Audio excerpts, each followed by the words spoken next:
कैसे?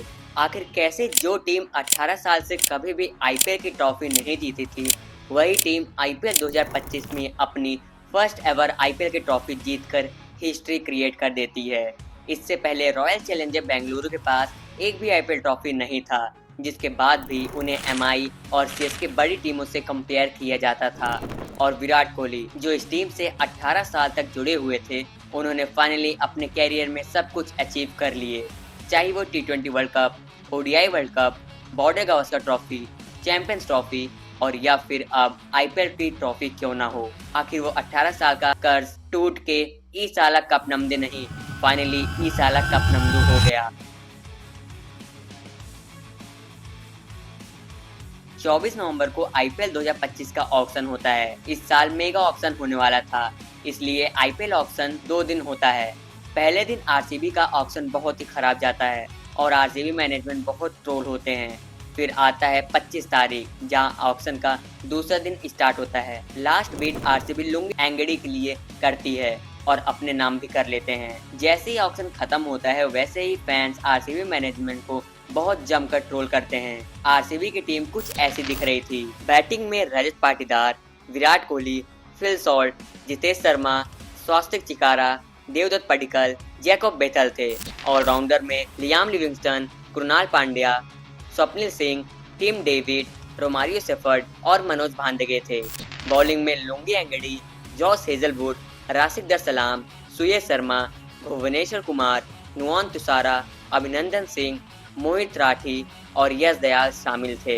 ऑक्शन के बाद सब लोग मुंबई इंडियंस और गुजरात टाइटंस को फेवरेट्स मानने लगे। आरसीबी को तो कोई देख भी नहीं रहा था, लेकिन आरसीबी अब जो करने वाली थी वो सब कुछ शॉक करने वाला था। आरसीबी का पहला ही मैच केकेआर से ईडन गार्डन्स के स्टेडियम में होने वाला था, जहां केकेआर पहली बैटिंग करते हुए केवल 174 रन ही बना पाई, जिसके रिजल्ट में आरसीबी उसे केवल 16.2 ओवर्स में ही चेस कर लेती है, जिसमें फिल सॉल्ट के 31 बॉल्स पर 56 और विराट कोहली के 36 बॉल्स पर 59 रन शामिल थे।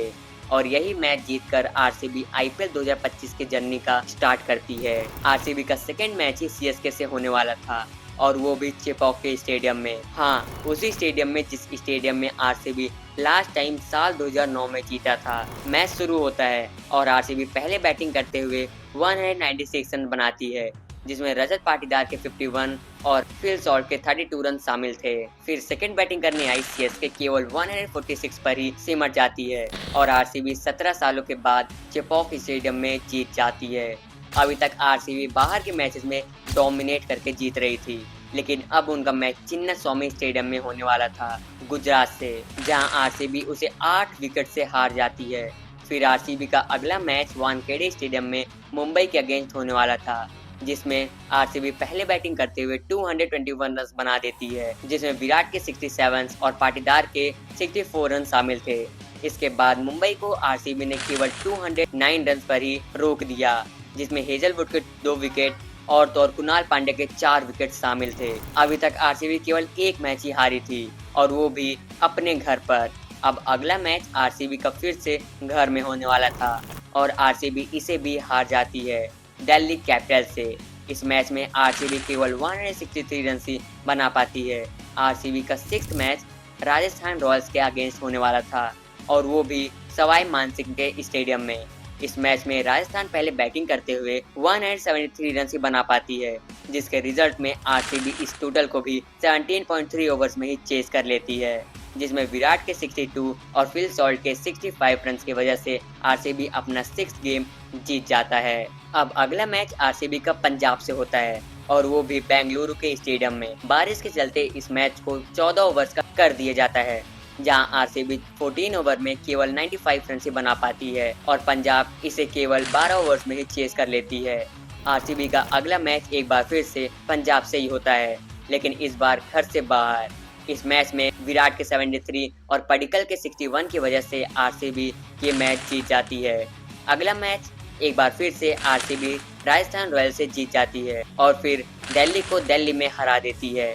अभी तक 10 मैचेस में आरसीबी केवल 2 ही मैच हारे थे, और वो भी दोनों मैच चिन्नास्वामी के स्टेडियम में था, और सारे मैचेस घर से बाहर। आरसीबी अवे मैचेस में काफी डोमिनेट करके खेल रहे थे। 3 मई को आरसीबी का मैच एक बार फिर से सीएसके से होता है, जहां विराट के 62 और जैकोब बेथल के 55 की वजह से आरसीबी ये मैच भी जीत जाती है। अगला मैच केकेआर से बारिश की वजह से मैच एबंडन हो जाता है, जिसकी वजह से आरसीबी आईपीएल 2025 में प्लेऑफ्स के लिए क्वालिफाई कर लेती है। इसके बाद आरसीबी का लीग स्टेज में 2 मैच बचा था।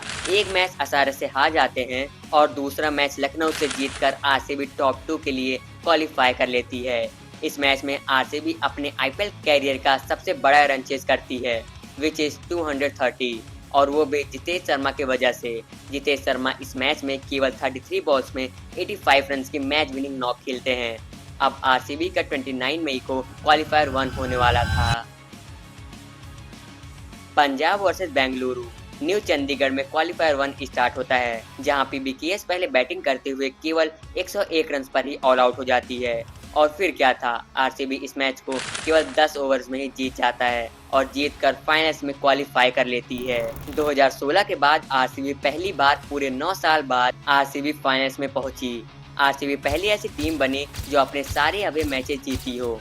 अब बारी थी फाइनल्स की। 3 जून 2025 पंजाब पहले बॉलिंग करने का फैसला करती है।